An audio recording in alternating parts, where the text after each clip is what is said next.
திமுகவும் அதன் கூட்டணி கட்சியும் தான் நம்பர் 1 உள்ளது, மற்றவர்கள் எந்த இடத்தில் உள்ளனர் என்பதை அவர்கள்தான் முடிவு செய்ய வேண்டும் என அமைச்சர் முத்துசாமி தெரிவித்துள்ளார். சட்டமன்ற தேர்தலில் ஈரோடு கிழக்கு தொகுதியில் மீண்டும் போட்டியிடும் அமைச்சர் முத்துசாமி செய்தியாளர்களை சந்தித்தார். அப்போது பேசிய அவர், திமுக தலைமையிலான கூட்டணி ஒற்றுமையுடன் தேர்தலை சந்திக்கும் என்று தெரிவித்தார்.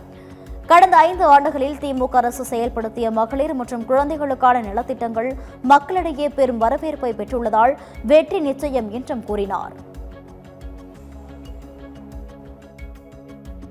மாண்பு முதலமைச்சர் அவர்கள் இந்த 5 ஆண்டு காலத்திலே செய்து முடித்திருக்கிற பல்வேறு திட்டங்கள், அந்த திட்டங்கள் பல திட்டங்கள் பெண்களுக்கு பயன்படக்கூடிய திட்டங்களாக, குழந்தைகளுக்கு பயன்படக்கூடிய திட்டங்களாக, ஒவ்வொரு குடும்பமும் அடுத்த படி எடுத்து வைத்து தங்கள் உயரத்தை மேலே கொண்டு போவதற்கு பயன்படக்கூடிய திட்டமாக மாண்பு முதலமைச்சர் அவர்கள் தினம்தோறும் செய்து கொண்டிருக்கிறார்கள்.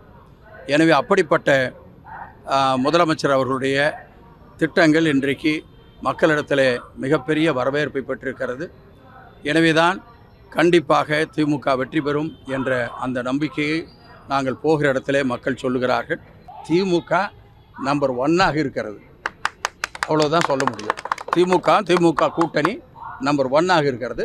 அது அடுத்த இடத்துல யார் இருக்கிறார்கள் என்பதை அவர்கள் முடிவெடுத்துக் கொள்ளும். தலைவர் தேதி